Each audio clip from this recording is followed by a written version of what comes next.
It's Divas That Care Radio. Stories, strategies, and ideas to inspire positive change. Welcome to Divas That Care, a network of women committed to making our world a better place for everyone. This is a global movement for women, by women, engaged in a collaborative effort to create a better world for future generations. To find out more about the movement, visit divasthatcare.com after the show. Right now, though, stay tuned for another jolt of inspiration. Hi, everyone. Welcome to this episode of Empowered You. My name is Jenny Powers. I am the host, and a big shout out to everybody at the Divas That Care Network. I am so excited about today's episode. I have had the incredible gift of getting to meet my next guest, and we met for the first time, and I think our conversation could have gone on for about 6 days. So I'm so thrilled to have Kate Neligan here with us. She just has an extraordinary story, and I really started this podcast and have aligned with amazing women just to share stories and to open all of us up to the journey of becoming your most empowered self and living your most empowered life. So Kate, thank you so much for being here. I love, the path that you've had, not only where you've sort of landed now and kind of how you're giving back in the world and living your passion, which is so unique and so healing and so wonderful. But, I love the journey that how you got here. And I think we have a lot of overlap. And so today, Kate and I sort of picked the topic of what lights you up. I think that we are both wired for that kind of inner joy. And I think, I can speak for myself. And I think we have, again, a shared interest in certainly living a life that is most rewarding and fulfilling and feels important and valuable to us, but also, aligning ourselves with our purpose and our mission and to serve and to help. So without further ado, I would love to, welcome Kate to this amazing podcast, Empowered You. Kate is an equine-partnered life coach, which I read an article a few years ago about that role in this world. And I was so transfixed by just what it does and how it heals. So I would love to just hear more about you a little bit, about how you've kind of, we can get into your journey more, but for someone who's just kind of listening and isn't as familiar with this line of work and this kind of amazing corner of healing, can you tell us a little bit about kind of what you do? Sure. Yeah. Thanks for having me here. I loved our conversation before this and excited to talk more. So I pair horses and donkeys and actually goats as well with humans in personal and professional growth. So that might look like a one-on-one private where people are working on emotional intelligence skills or deepening in self-love and self-care, or a group workshop around a theme like intuition development, or a team building. Or some sort of leadership training where teams are practicing communication and mindfulness. And essentially, we're doing it all in an experiential setting in nature with the animals, really learning their ways of being, what works for them. They have been on the planet longer. They have really intricate communication systems that I think we can learn a lot from. I feel like they hold the keys to things that humanity can really benefit from to become a more awakened and evolved society. So I am just super grateful to be working with them, since I've loved horses since I was a kid. And this is really my entelechy, my purpose, to be helping humanity in this work. And I love that. And I think one of the things I was so impressed about and truly inspired me was, having the courage to say yes to this calling and this journey. I think that, you and I spoke again, I could share our 6-hour conversation. It was a really special conversation where I saw a lot of myself in your journey. And I know we both spent time in LA and kind of what that environment and being in the entertainment industry in different facets, but certainly, in the same city, in the same kind of environment. And I really honored and recognized your courage to kind of leave that behind in a way. I think I live in New York City now. So, there's a lot of struggle with obligation and shoulds and what is the path I, should be following, whether it's pressure from society or parents or just the expectation of, New York City is wired for money, right? It's earn money, make money, chase money, do money. You know, it's like, it's one trick town.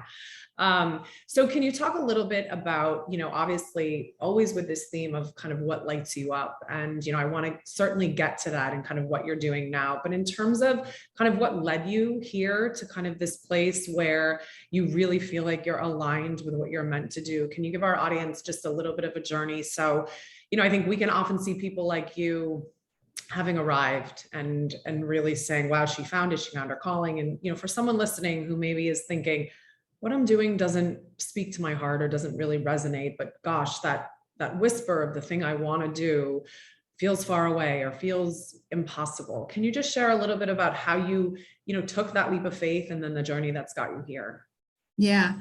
Well, I talk to a lot of those women who are wanting something else, wanting something more meaningful, especially in career. And for me, it became, I really believe we're either pushed by pain or pulled by pleasure. And I, you know, in my case, it was both, because the horses are my greatest love. And the pain point for me was just, you know, I loved entertainment until I didn't, and it became very different. I was very much more ego driven, and, you know, fell into being from the East Coast, fell into that whole cycle of and have a great title. And I achieved a decent amount of success by the time I was 31. And then I looked around and I said, what else? I don't, you know, this should be filling me up, and it's not. Yeah. So what do I do now? And what do I want to really create? And luckily I was getting my master's in spiritual psychology, and they have a whole program where you get in touch with your dreams so that you can understand what it is you're really here for. And a lot of what I find is that true joy comes from being of service to others and really being in that place of helping people.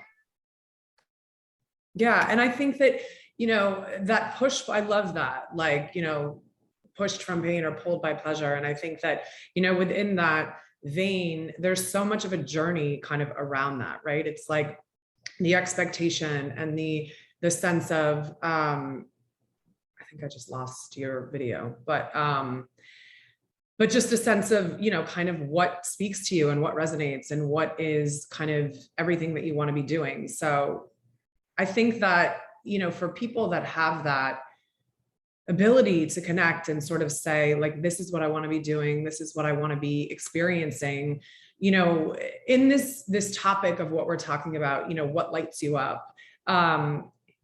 Did you feel like that pull to pleasure and kind of what that was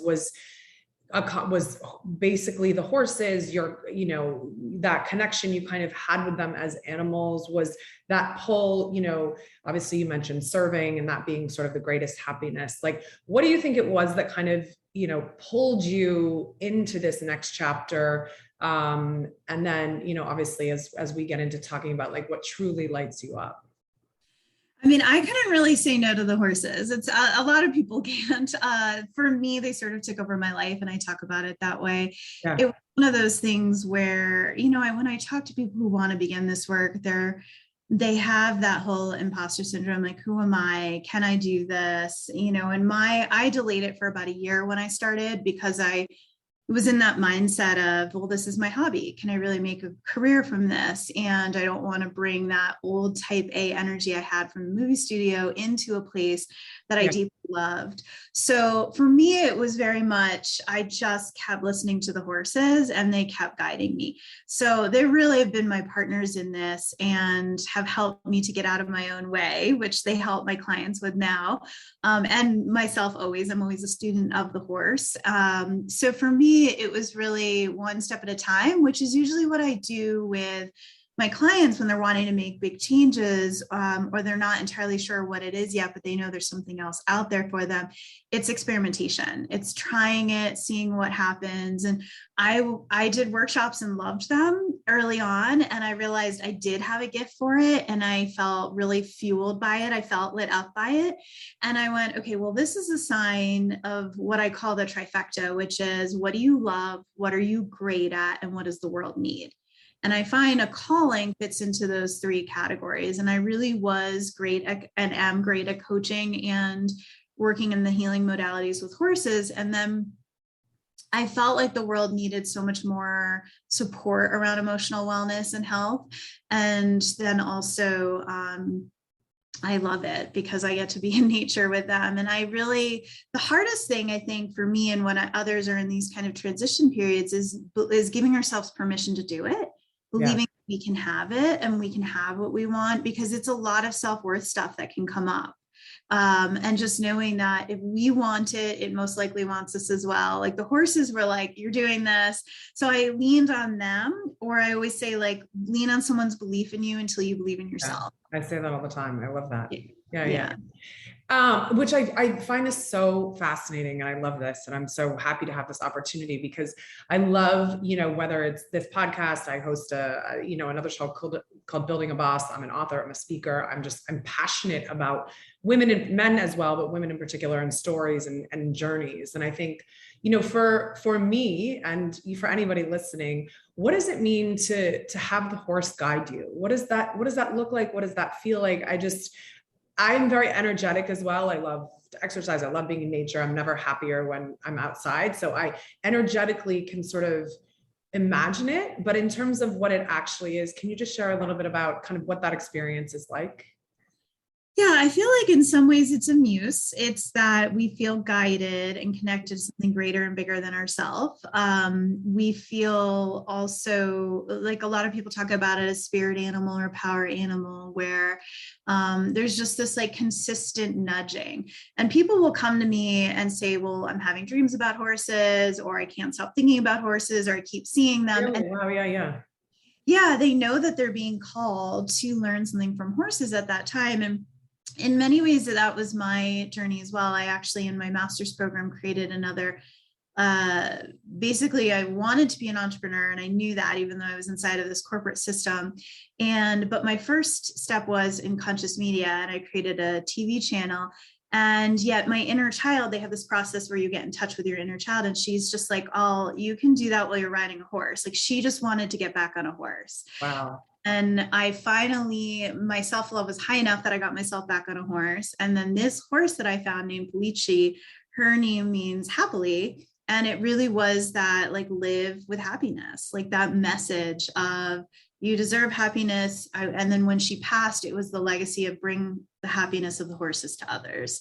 And so it really, for me, was this thing that I fought myself for that first year, and I got in my own way. And then finally after her death, and sometimes that's what happens in the awakening process, is like we go through that, again, that being pushed by pain, where I was like, well, what else am I going to do? I know I can't go back to corporate and be in that discontent anymore.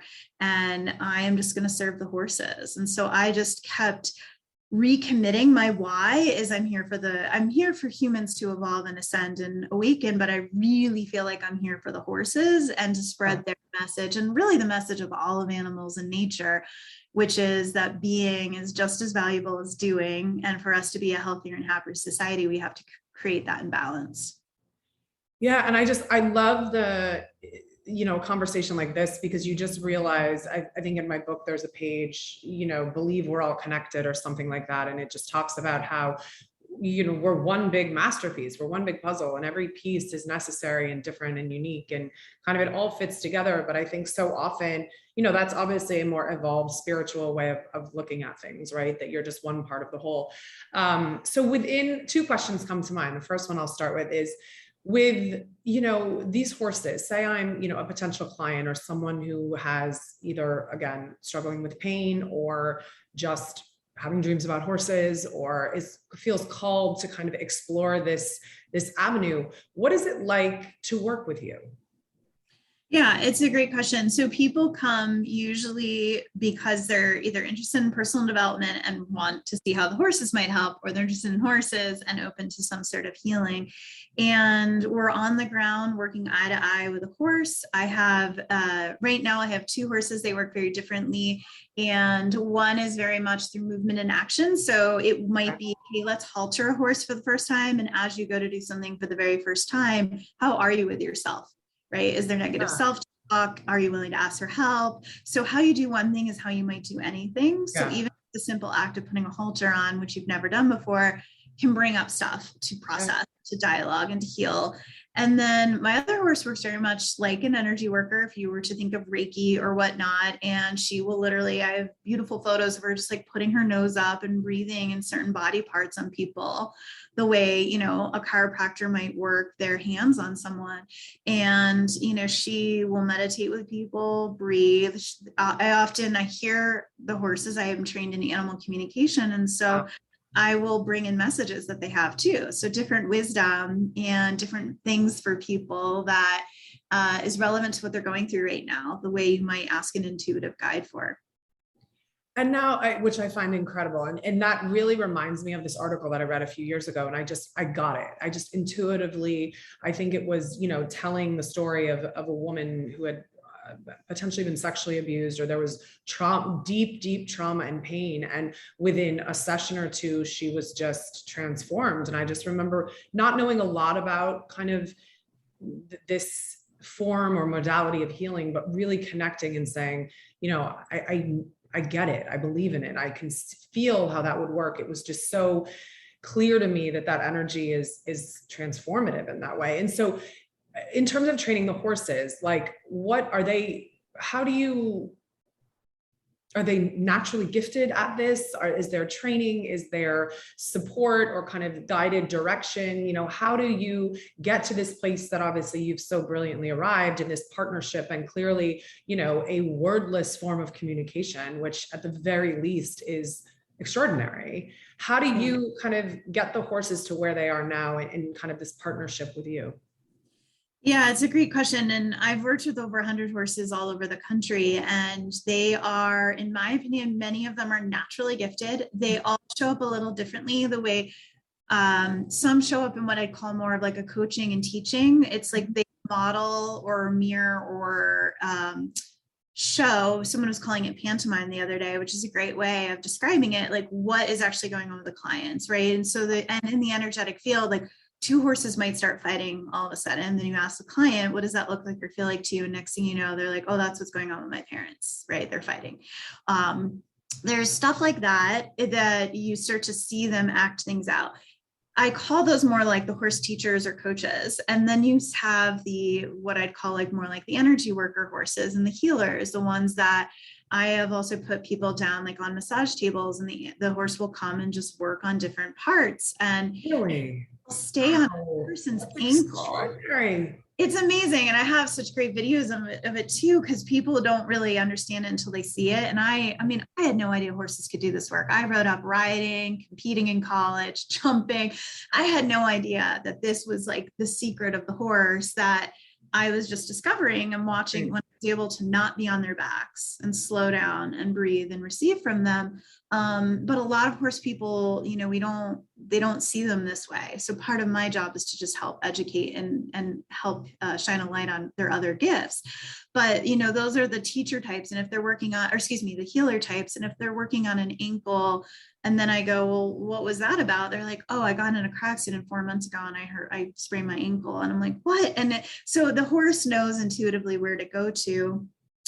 Some horses may need training in the sense that they might be like, I have a younger horse and she has had to watch the way the other horses work to really see how she wants to work and show up in her own. She's very different. She'll work very quickly and then she's out, whereas another horse might stay for hours with someone. And so it really changes based on their, I think, maturity level, their interests in it, very similar to us, right? But they're naturally connected to so much. They're meditating, they're prey animals. So they have ways of being already that is just innate to them. And their hearts are 5 times the size of ours, right? So there's also the biology component of who a horse is that's different from a human. And, you know, our egos get in the way if we were to coach someone or do therapy, whereas they don't have that, right? They're not judging you for what you drove in or anything like that. Right. So it's a very different thing. And there are horses, people like, can all horses do this? I do believe all horses can. I don't believe all horses want to.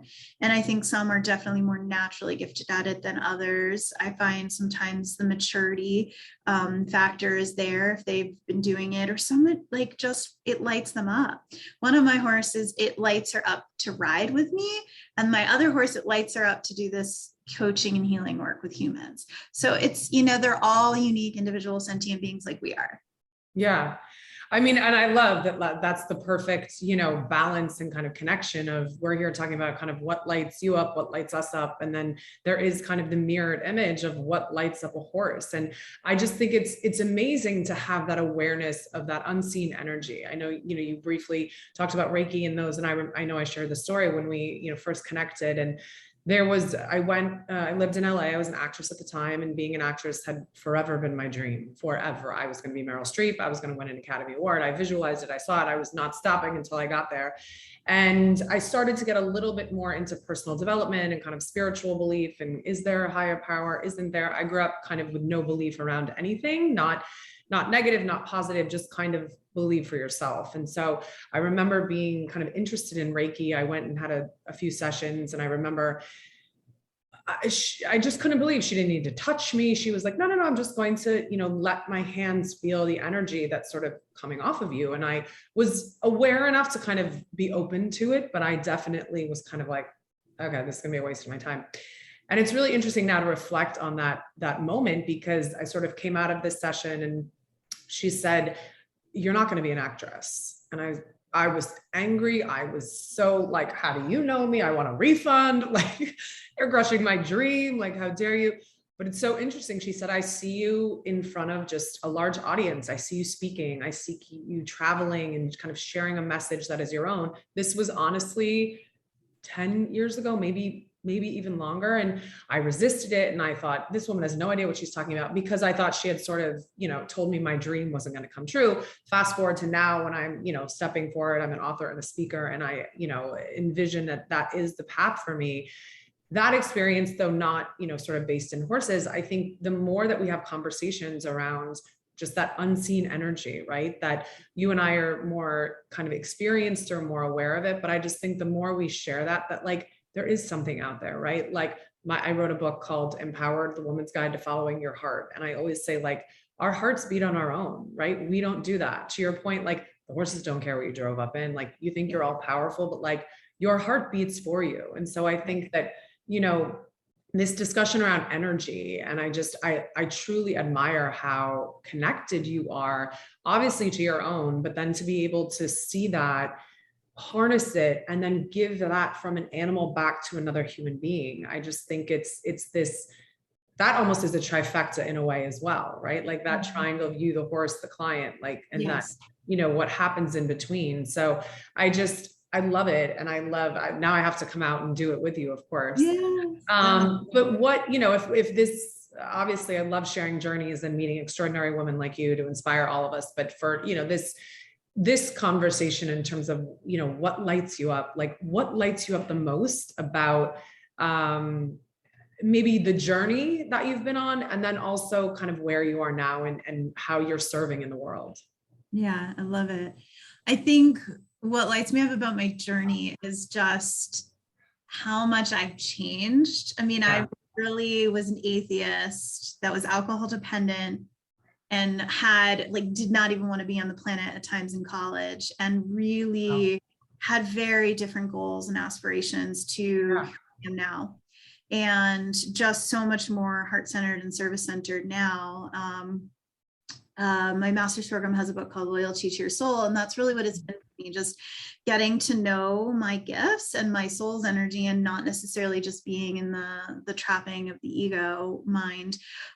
So I think I'm just excited about how much I've changed and what I've done in a short amount of time in my life.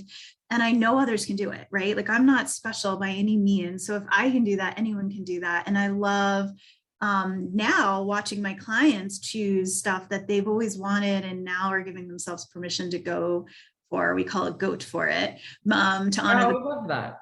But I mean, even just this morning, talking to a client who did a move, and she's been wanting to do this move for years and just made it happen within 2 weeks. So it's just really cool for me. What lights me up is watching people go for what they want and achieve it, and feel the happiness that comes from self-honoring choices, from putting yourself, especially women, in a place of more freedom and liberation and joy. And then what gives me the most joy is watching my animals work. Like, I will love when one of my goats goes up to someone and is like, hey, you need me today. You need my energy. You need my teaching, and just follows them around for the whole session and stays with them. And, each of my goats teach different things. Same with my horses. And I love watching my horses work. I love them leave their food or their herd and just come over and focus on a human and give to them, because there's something beautiful in that interspecies connection, which I think sets us up for the future for wherever we're headed, without saying too much more about that, but learning to connect, from being to being, and really respect each other's differences, and feel more connection to all of life, right? That is what lights all of us up, is when we have deep connection. And it then also helps us to feel safer here. Yeah. It's when we feel disconnected that we get into some big trouble. So yeah, I love watching them work so much, because, the human animal bond has a lot of research behind it, but it's just so powerful. It's a game changer for people when they get loved or seen in ways that they certainly never had as a child, it changes it for people. And as I'm sitting in New York City with all this background noise, I'm like, nature, horses, silence, breathing. Yeah. But I love, within that, just the sense of slowing down as well. Yeah. I think just, the word surrender keeps coming to me as I'm listening to you. And I just think, I know for myself, I have no doubt that this would be a profoundly healing experience to do with you, because I feel like, especially as an entrepreneur, especially, any of us that are charting a path that has not been, laid out before us, right? We're going into the unknown with everything that we're doing, right? Your practice and your horses and your goats is uniquely and forever yours, and different than anyone else could create. And I think that just even envisioning what that experience would be like, with just slowing down and allowing yourself to be led, right? And guided, whether it's, by you in terms of the expert within this field, and someone who, even listening to you speak, you're so eloquently gifted in just the language of, even saying like, I had enough self-love to step up and get back on the horse. Even that alone, you as a teacher, is such a gift. But then to be able to lead people, to this energetic space that is not human. It is not, no one teaches this in college. No one, goes, I'm going to go get a job, raising horses in New York, right? Like, people are like, I'm going to be a banker, I'm going to be a lawyer, and that's just what I'm going to do. So I just love everything about your story. And I know for me, I've been so inspired since we've met. And I think, to take the risk, to your point, to say, in my book, I write about that quiet whisper that only you can hear, right? And it's your song that you're meant to sing, and no one else can do it. And I think I am equally wired in terms of, the exact same thing. What lights me up is change, I'm a transformation coach, or my speaking coach is like, you're a life change coach. And I was like, oh, that's brilliant. Like, changing one life at a time, but I'm wired for the same thing, and I think that whatever the medium is, it's just helping people to live the life that they want and become, the people that they were born to be. So I love that we have had this opportunity. Is there a way, obviously, I know location obviously is an issue, and obviously the horses are present with you, but someone, who's listening that has been really inspired in terms of what you're doing and who you are and what you're building, what's kind of the best way to get in touch with you and learn more about everything that you're doing for anyone who, like me, is looking to benefit from all that you're doing? Yeah, thank you. I work at different ranches, so I will travel.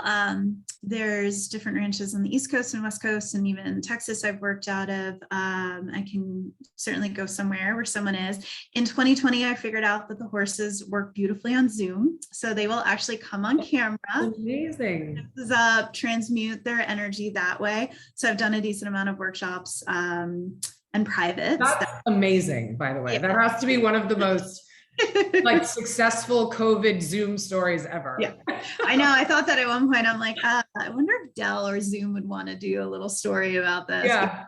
Really, I have so many beautiful videos of them being right on screen and like talking to people. It's just been, and I didn't know if it would work, but it did. I played with it. I said, I've got to pivot. I've got to do something, but it really expanded the audience quite beautifully, like having an international audience now. And the horses know what it is now. They look at the people, they read them. It's so cool. So yeah, I've loved doing that. And then of course, people can certainly come visit me. I'm outside of Boulder, Colorado, and, do privates or workshops or team buildings. But my website is kateneligan.com, and Kate Neligan Equine Coach is me on Facebook and also on Instagram. And then I train coaches, new equine coaches. So I realized that people needed a certification, and what I felt like was missing in the industry to really get them prepared to do coaching with horses. So I also have that, which is Awakening with Equines. So I'm all in. I'll take it all. I'm excited to have you meet my horses someday. Yeah. Yeah, no, I love any vein of healing, right? I think for me, and this could be a whole nother episode, right? But I similarly went through struggled with depression, felt suicidal not too many years ago. And so this journey of healing and the multifaceted approach, whether it's reading a book, having a conversation, energetic healing, so many facets. I just love that you have just committed and courageously said, this is my destiny and this is what I'm adding to the world. So I just wanted to say, thank you for being here. Thank you for joining me. And I love to learn. I think that's one thing as we wrap this up, that for me, a thing that lights me up is I love learning. I love knowing more today than I did yesterday. Some of that is humbling and kind of grounding when you realize, I wish I knew this yesterday, but I've learned so much from you in the short time we've known each other. And I'm excited to continue to collaborate and bring healing and empowerment and getting people to where they want to be. And I'm so grateful. Thank you for being on this Empowered You episode. And I'm excited to see where you take all of this. I've no doubt, it's going global. So we were all here in the front row. I so love it. And yeah, just for the listeners, it really is because you and I both had that piece where we've been depressed and we've had challenges in different ways. And I know if someone's in it or recently out of it, it's just remembering that we can get really pulled by pleasure bit by bit when we commit to what lights us up. And sometimes it's just journaling or meditating on what lights us up. And sometimes it's doing one thing a week that gets out of the funk, and movement is a huge one. And then next thing we know, we're like, okay, I can grow my capacity to hold and receive joy and pleasure. And then that starts to lead our lives instead of the darker energies, because we're not meant to stay in the darkness, right? It's probably served you and I greatly, but my wish for people listening is that they find what lights them up by an introspective process, or working with a coach, certainly either of us, and then that they commit to it, right? Because I feel like that I'm always trying my best to say, hey, if I did this, you can do it. And let's pull each other up together, right? So we're just a better society together.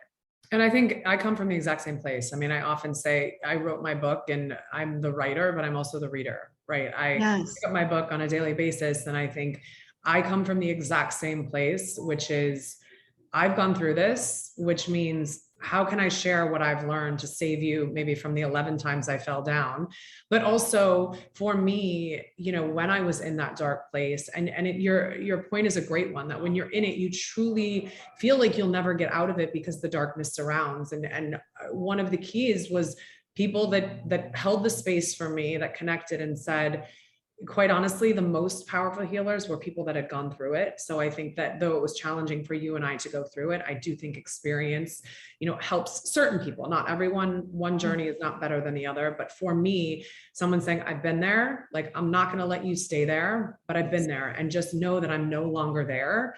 And so it's possible for you too. And I think, to your point, just that glimmer of possibility often can just, be enough of a crack for the light to get in. And then once you see a crack, you're like, okay, I can do this. And I think that whatever work we're doing, I think our passion is the same. So I honestly could talk to you for hours, like, and what's our next topic? So I love, that space of alignment and collaboration. So for everyone listening, thank you for joining us on this episode of Empowered You, about what lights you up.